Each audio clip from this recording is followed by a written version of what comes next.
Welcome my YouTube channel. जैसे कि आप लोग देख पा रहे हैं कि हम घटना चक्र का देख रहे हैं पूर्वावलोकन। ठीक है, भारतीय इतिहास देखेंगे, पढ़ेंगे। इससे पहले एक चैप्टर हो चुका है रीड, अब हम उसका 42 को क्वेश्चन है वो करेंगे। इससे पहले ये वीडियो से पहले हम प्राचीन भारतीय इतिहास के पाषाण काल के बारे में पढ़ चुके हैं, इसका शॉर्ट नोट। अब हम आगे जो क्वेश्चन होगा ये प्रश्नोत्तर प्रश्नकोश वो देखेंगे, जो टोटल 42 क्वेश्चन है एक एक करके। जैसे कि प्रश्न में दिया है, रॉबर्ट ब्रूस फूट थे वो एक भूगर्भ वैज्ञानिक और पुरातत्वविद थे जो ब्रिटिश के रहने वाले थे।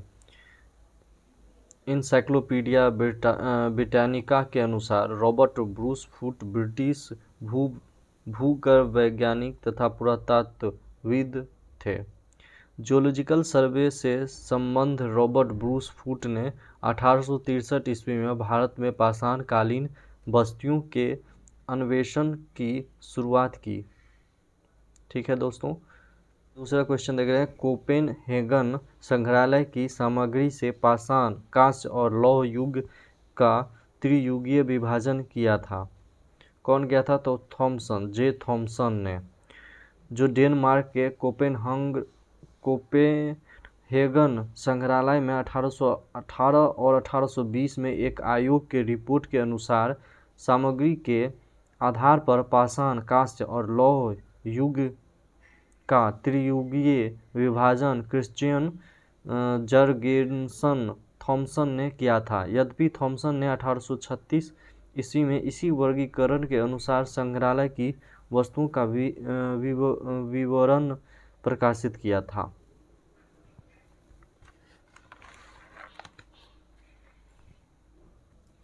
अब तीसरा क्वेश्चन देखेंगे दोस्तों, उत्खनित प्रमाणों के अनुसार पशुपालन का आरंभ हुआ था।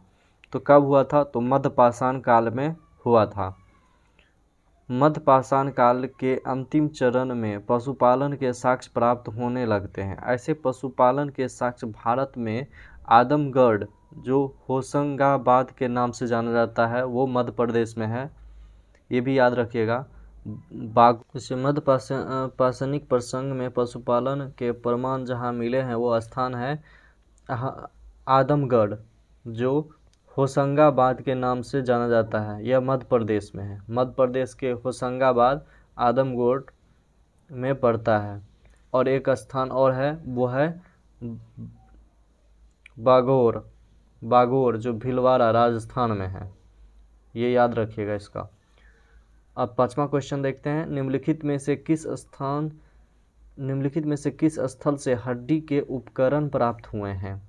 हड्डी के जो उपकरण प्राप्त हुए हैं वो महदहा से और सराय नाहरराय से, दोनों होगा, महदहा से और सराय नाहरराय से। मध्य पाषाण कालीन महदहा, जो उत्तर प्रदेश के प्रतापगढ़ जिले में स्थित है, से बड़ी मात्रा में हड्डी और सींग निर्मित उपकरण प्राप्त हुए हैं। जी.आर. शर्मा महदहा में 3 क्षेत्रों का उल्लेख करते हैं, जो झील क्षेत्र, बूचड़खाना संकुल क्षेत्र एवं कब्रिस्तान निवास क्षेत्र में बांटा था। बूचड़खाना संकुल क्षेत्र से ही हड्डी एवं सींग निर्मित उपकरण एवं आभूषण बड़े पैमाने पर पाए गए हैं। सराय नाहरराय से भी अल्प मात्रा में हड्डी उपकरण मिले हैं। आइए देखते हैं, 7वां क्वेश्चन देखते हैं, एक ही कब्र से 3 मानव कंकाल निकले हैं। ठीक है, दमदमा एक ऐसा जगह है जहाँ से 3 मानव कंकाल मिले हैं एक ही कब्र से। मध्य गंगा घाटी के प्रतापगढ़, जो उत्तर प्रदेश जिले में स्थित है, सराय नाहरराय, महदहा तथा दमदमा का उत्खनन हुआ है। दमदमा में लगातार 5 वर्षों तक किए गए उत्खनन के फलस्वरूप पश्चिमी तथा मध्यवर्ती क्षेत्रों से कुल मिलाकर 41 मानव समाधान ज्ञात हुए हैं। मतलब सब मिले हैं।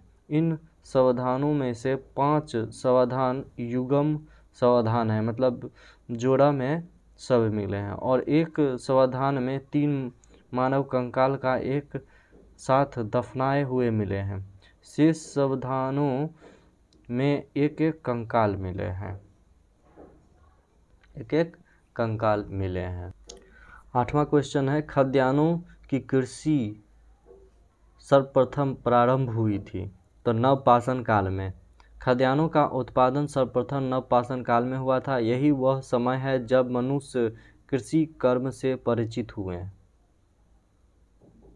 9वां, भारत में मानव का सर्वप्रथम साक्ष्य कहाँ मिलता है? तो नर्मदा घाटी। भारत में मानव का सर्वप्रथम साक्ष्य मध्य प्रदेश के पश्चिमी नर्मदा क्षेत्र में अवस्थित हथनौरा मतलब होशंगाबाद नामक पुरास्थल से प्राप्त हुआ।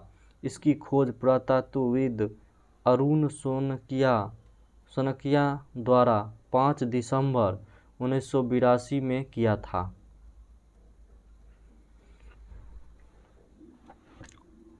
प्रथम मानव जीवाश्म भारत की किस नदी घाटी से प्राप्त हुआ था? तो नर्मदा घाटी। इसमें दिया हुआ स्पष्ट कि मानव का सर्वप्रथम साक्ष्य मध्य प्रदेश के पश्चिमी नर्मदा क्षेत्र पर अवस्थित हथनौरा होशंगाबाद नामक पुरास्थल से प्राप्त हुआ था। इसी पे आधारित क्वेश्चन है कि प्रथम मानव जीवाश्म भारत की किस नदी घाटी से प्राप्त हुआ था? तो नर्मदा घाटी से।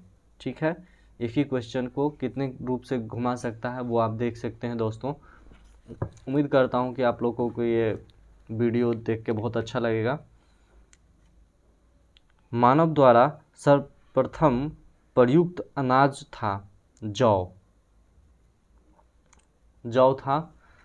ठीक है, आधुनिक मानव समाज द्वारा मुख्य रूप से 8 खाद्य अनाजों का उपभोग किया गया। जौ, गेहूं, चावल, मक्का, बाजरा, सोरघम, राई और जई। अनाजों में पौधे विभिन्न क्षेत्रों में जंगली घास के रूप में विद्यमान थे, जिन्होंने बीजों के रूप में अलग अलग क्षेत्र में अलग अलग समय पर मानव ने उगाया। वैश्विक दृष्टि से देखा जाए तो सर्वप्रथम जौ यानी कि बारले 8000 ईसा पूर्व के आसपास भूमध्य सागर और ईरान के मध्य स्थित पश्चिमी एशिया के देश में मानव द्वारा उगाया गया। बाद में लगभग इन्हीं क्षेत्रों में 8000 ईसा पूर्व के आसपास ही गेहूं भी उगाया जाने लगा।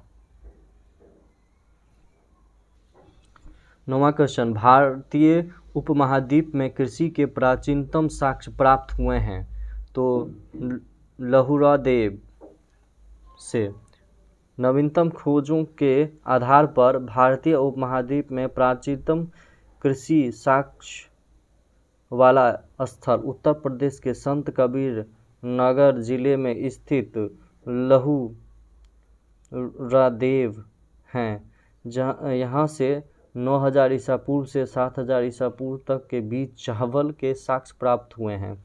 उल्लेखनीय है कि इन नवीनतम खोज के पूर्व भारतीय उपमहाद्वीप के प्राचीनतम कृषि साक्ष्य वाला स्थल मेहरगढ़, जो पाकिस्तान के बलूचिस्तान में स्थित, जहां से 7000 ईसा पूर्व के गेहूं के साक्ष्य मिले हैं। जबकि प्राचीनतम चावल के साक्ष्य वाला स्थल कोल्डीहवा इलाहाबाद जिले में बेलन नदी के तट पर स्थित, यहाँ से 6500 ईसा पूर्व के चावल की भूसी के साक्ष्य मिले हैं। माना जाता था उपयुक्त संदर्भ में अब यदि विकल्प से लहुरादेव रहता है तो उपयुक्त विकल्प वही होगा, परंतु लहुरादेव के विकल्प न हो तो न होने की स्थिति में इसका उत्तर पूर्व की भांति होगा।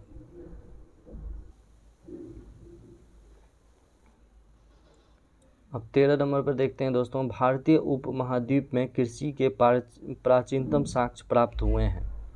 तो मेहरगढ़ से। अब यहाँ पे पूछ रहा है भारतीय उपमहाद्वीप में कृषि के प्राचीनतम साक्ष्य कब मिला है? तो मेहरगढ़ से। क्योंकि यहाँ पर जो ऑप्शन में कहीं नहीं दिया हुआ है लहू रतेव, तो इसलिए यहाँ पे वो ना होके मेहरगढ़ होगा, पूर्व की भांति। ठीक है, यहाँ पर स्पष्ट लिखा हुआ है।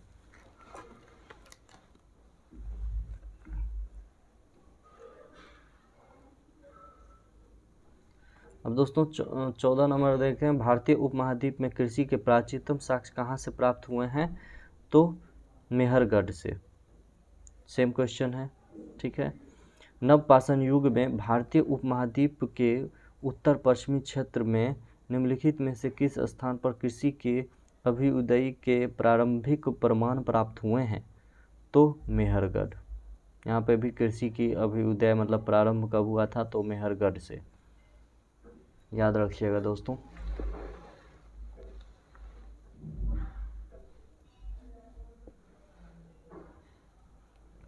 अब 16 नंबर में देखते हैं दोस्तों, भारत में पशुपालन एवं कृषि के प्राचीनतम साक्ष्य प्राप्त हुए हैं, वो कहाँ से? तो मेहरगढ़ से। सारा ये मेहरगढ़ से कब प्राप्त हुए हैं? तो 6500 ईसा पूर्व में इलाहाबाद के बेलम से। ठीक है, याद रखिएगा। उस स्थल का नाम बताया जहाँ से प्राचीनतम अस्थाई जीवन के प्रमाण मिले हैं। तो मेहरगढ़। मेहरगढ़ ऐसा स्थान है जहाँ पे अस्थाई स्थल के साथ साथ प्राचीनतम अस्थाई जीवन भी प्रमाण के साथ मिला है। दिए गए विकल्प में प्राचीनतम अस्थाई जीवन के प्रमाण सर्वप्रथम बलूचिस्तान के कच्छी मैदान में स्थित मेहरगढ़ से मिल रहे हैं, जिसकी प्रमाणिक स्थिति 7वीं 17वीं ईस्वी मतलब 7000 ईसा पूर्व है, जबकि किली गुल मोहम्मद एवं कालीबंगा की प्राचीनतम स्थिति क्रमशः 4000 ईसा पूर्व से 3500 ईसा पूर्व है। तो विकल्प के अनुसार मेहरगढ़ होगा।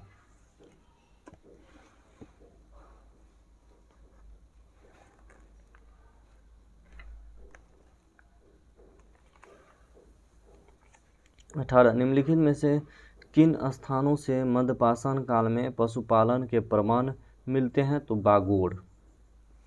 जैसे कि इससे पहले भी हम देखे थे, बागोड़ ऐसा जगह है जहाँ पे पशुपालन का मिला है। होशंगाबाद मध्य प्रदेश, भीलवाड़ा, ये सब जगह से पशुपालन के साक्ष्य मिले। मध्यपाषाण काल से पशुपालन के साक्ष्य प्राप्त होने लगते हैं। पशुपालन के प्रारंभिक साक्ष्य मध्य प्रदेश के होशंगाबाद के निकट आदमगढ़ प्रस्थल और राजस्थान के भीलवाड़ा जिले में स्थित बागोड़ जिले से मतलब बागोड़ से मिलते हैं। 19 में निम्नलिखित में से किसको चालकोलिथिक युग भी कहा जाता है? तो चालकोलिथिक युग किसे कहा जाता है? तो ताम्रपाषाण युग को कहा जाता है। ताम्रपाषाण युग को चालकोलिथिक मतलब कैलकोलिथिक या चारकैलोथिक भी दे सकता है, युग भी कहा जाता है। 20 नंबर क्वेश्चन, आहार सभ्यता के बारे में निम्नलिखित कथनों पर विचार कीजिए। जैसे लिखा हुआ है,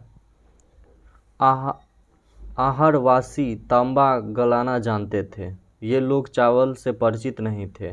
धातु का काम आहारवासियों की अर्थव्यवस्था का एक साधन था। यहाँ से काले लाल रंग के मृद भांड मिले हैं, जिन पर सामान्यतः सफ़ेद रंग से ज्यामितीय आकृतियाँ उकेरी गई हैं। ये कह रहा है अरेंज करने के लिए कैसे कैसे पहले सही क्रम में आएगा। तो पहले इसमें सही भी है, उसको कैसे कहा? पहले आहारवासी तांबा गलाना जानते थे, सही है। तीसरा, धातु का काम आहारवासियों की अर्थव्यवस्था का एक साधन था, क्योंकि इससे पहले वाले टॉपिक में देखे होंगे, आप वीडियो देख लीजिएगा, उसमें लिखा हुआ है आहारवासियों की अर्थव्यवस्था धातु से ही चलता था। चौथा, वो काले लाल रंग के मृद भांड से परिचित थे। ठीक है, इन पर समान रंग सफ़ेद रंग से ज्यामितीय आकृतियाँ उकेरी गई है। ये भी क्वेश्चन बहुत पूछता है दोस्तों, इस पे विशेष ध्यान दीजिएगा इस टॉपिक पे। जैसे कि इसमें व्याख्यान देख सकते हैं। आहर दक्षिणी पूर्वी राजस्थान में स्थित एक प्रमुख ताम्रपाषाणिक संस्कृति का स्थल है। आहर संस्कृति के लोग मूलतः कृषक एवं पशुपालक थे। वे गेहूं, जौ और चावल से परिचित थे। आहर का एक अन्य नाम ताम्रवती मतलब तांबा वाला स्थान भी मिलता है, जिससे सूचित होता है कि यहाँ तांबा बहुतायत में उपलब्ध था। यहाँ के निवासी तांबे को गलाकर मनचाही वस्तुएं तैयार करते थे। धातु का काम आहारवासियों की अर्थव्यवस्था का एक प्रमुख साधन था। यहाँ से काले लाल रंग के मृद भांड प्राप्त हुई हैं, जिन पर समानतः सफ़ेद रंग से ज्यामितीय आकृति उकेरी गई है। इसलिए इस विकल्प का आंसर 1 होगा। अब 21 नंबर में क्वेश्चन में है निम्न में से किस एक पुरास्थल से पाषाण संस्कृति से लेकर हड़प्पा सभ्यता तक के सांस्कृतिक अवशेष प्राप्त हुए हैं? तो मेहरगढ़ बलूचिस्तान में स्थित पाकिस्तान के अधिकृत बलूचिस्तान में स्थित पुरास्थल मेहरगढ़ से पाषाण संस्कृति से लेकर हड़प्पा सभ्यता तक के संस्कृति अवशेष प्राप्त हुए हैं। नवदा टोली का उत्खनन किसने किया था? तो HD संकालिया ने किया था। नवदा टोली मध्य प्रदेश में स्थित नवदा टोली का उत्खनन दक्कन कॉलेज पूना के प्रोफेसर HD संकालिया ने कराया था। यह स्थल इस महाद्वीप का सबसे विस्तृत उत्खनित ताम्रपाषाणिक ग्राम स्थल है, जिसकी तिथि ईसा पूर्व 1600 से 1300 के मध्य निर्धारित की गई है। तो इसमें नवदा टोली किस राज्य में अवस्थित है? तो मध्य प्रदेश में। वृत्तपाषाण स्मारकों की पहचान की गई है मृतक को दफनाने के स्थान के रूप में। बृहत्पाषाण स्मारक मतलब मृतकों को दफनाने के स्थान के रूप में। नवपाषाण युगीन दक्षिण भारत में शवों को विभिन्न प्रकार की समाधियों में दफनाने का परंपरा विद्यमान थी। इन समाधियों को जो विशाल पाषाण खंडों से निर्मित हैं, वो बृहत्पाषाण या मेगालिथ के नाम से जाना जाता है। इनके विभिन्न प्रकार हैं, जैसे शिष्ट समाधि, पीट करली, सर्किल, कैर्नल,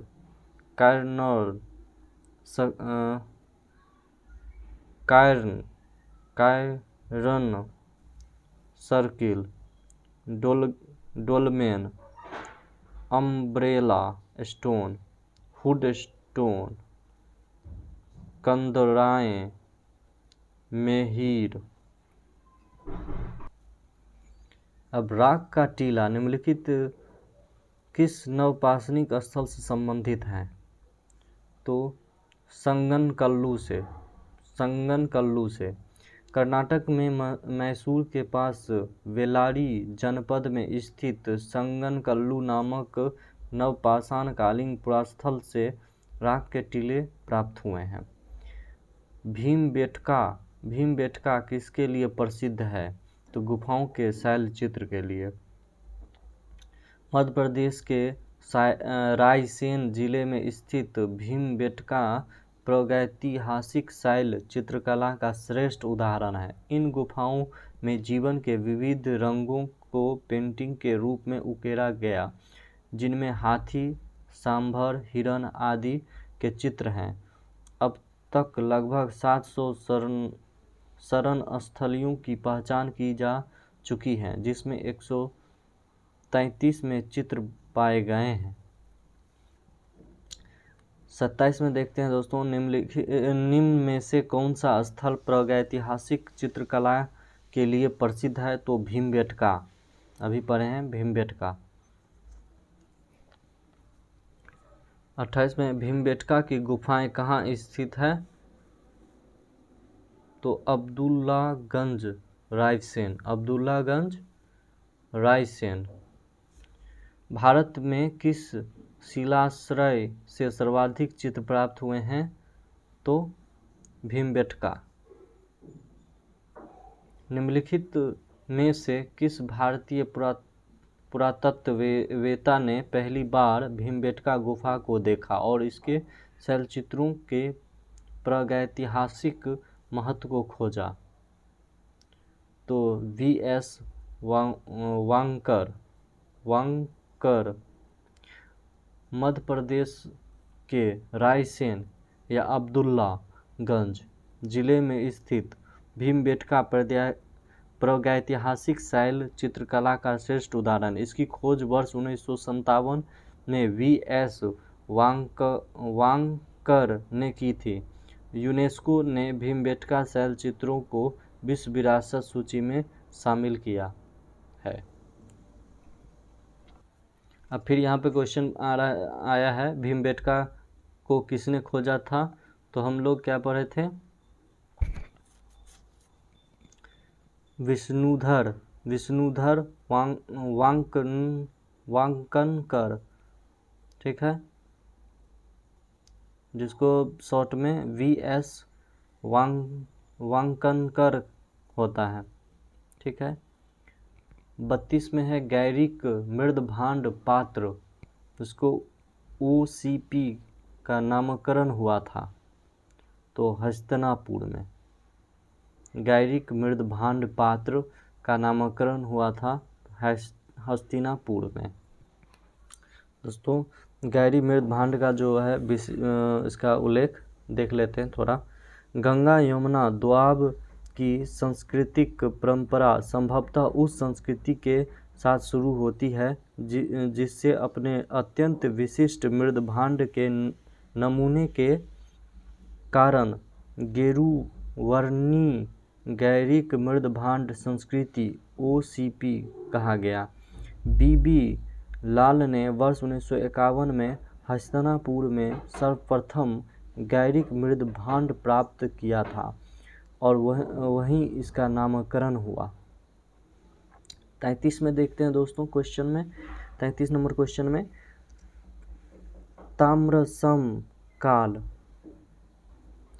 ताम्रसम काल में महाराष्ट्र के लोग मृदभांडों को घर के फर्श के नीचे किस तरह रख कर दफनाते थे? तो उत्तर से दक्षिण की ओर, उत्तर से दक्षिण की ओर।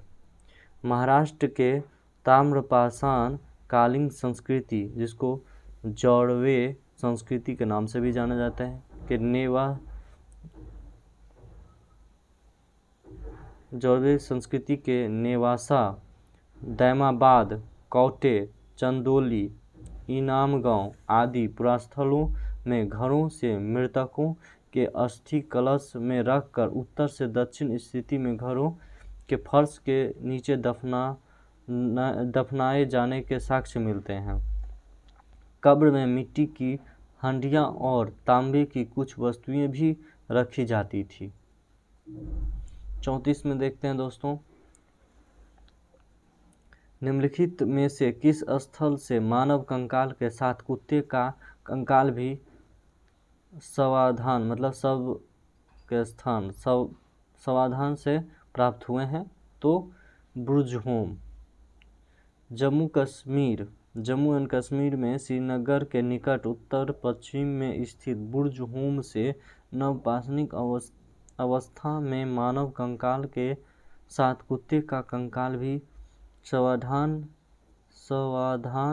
से प्राप्त हुआ है।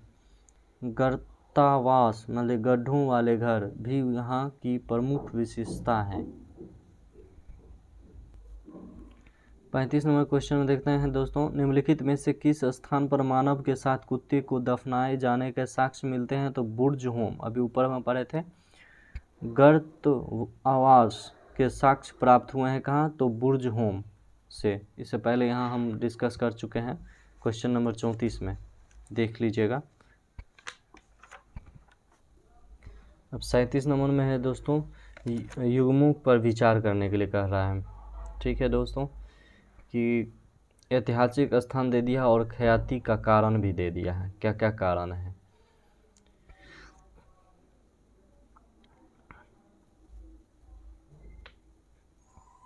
और उपयुक्त युगों में से कौन सा या कौन से सही सुमेलित है, मतलब कौन सा सही है। तो इसमें देखिए, बुर्ज होम के बारे में पढ़े थे। शैलकृत देव मंदिर, नहीं ऐसा नहीं था। चंद्र के केतुगढ़, जो टेराकोटा कला के नाम से जाना जाता है, टेराकोटा। ठीक है, टेराकोटा के लिए फेमस है। तीसरा जो है गणेश्वर, वो ताम्र कलाकृतियाँ, ये हम इससे पहले जो चैप्टर शुरू किए थे तब पढ़े थे। गणेश्वर, ताम्र कलाकृतियाँ, ये दोनों सही है। अब चलिए फिर से हम देख लेते हैं इसका डिस्कशन। बुर्ज होम नामक नवपाषाणिक पुरास्थल जम्मू कश्मीर केंद्र शासित प्रदेश में अवस्थित है। इस दोस्तों याद रखिएगा, जम्मू कश्मीर केंद्र शासित प्रदेश के रूप में स्थापित हुआ है। ये भी एक करंट अफेयर में है, आ सकता है। इसलिए इस पुरास्थल की खोज वर्ष 1935 में डी टेरा एवं पीटरसन ने की थी।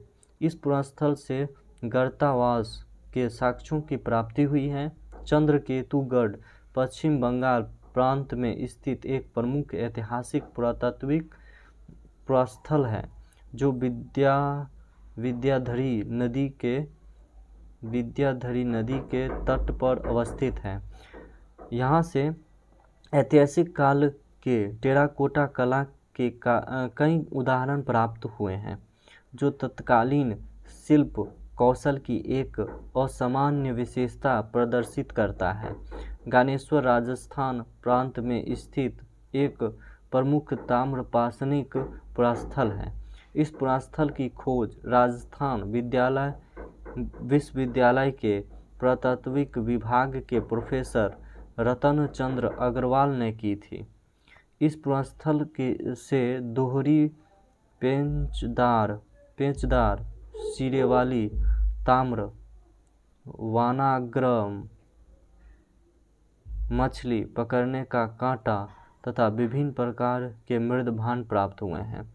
इस प्रकार विकल्प डी सही होगा। ठीक है दोस्तों, 38 में विंध्य क्षेत्र के किस शिलाश्रय से सर्वाधिक मानव कंकाल मिले हैं। तो लेखिया।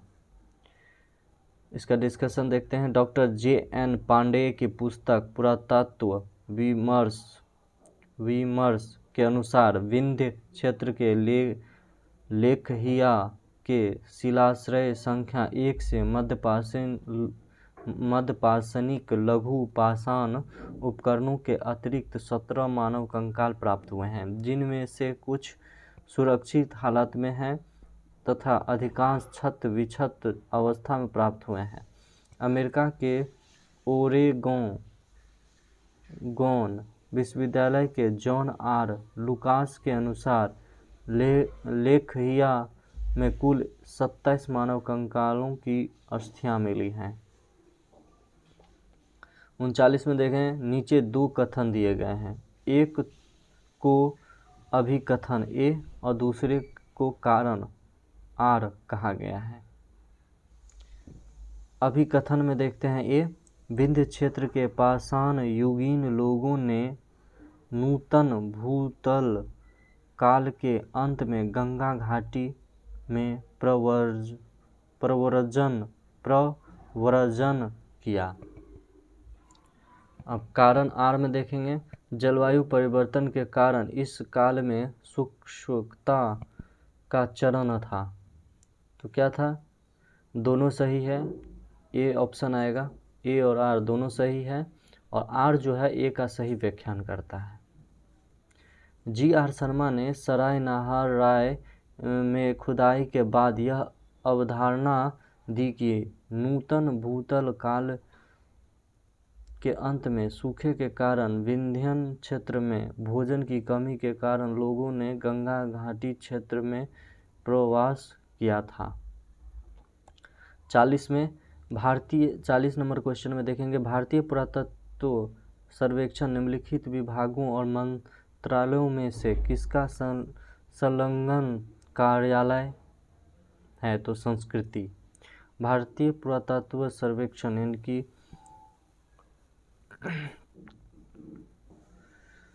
भारतीय पुरातात्विक सर्वेक्षण यानी आर्कियोलॉजिकल सर्वे ऑफ इंडिया संस्कृति मंत्रालय के अधीन एक विभाग है।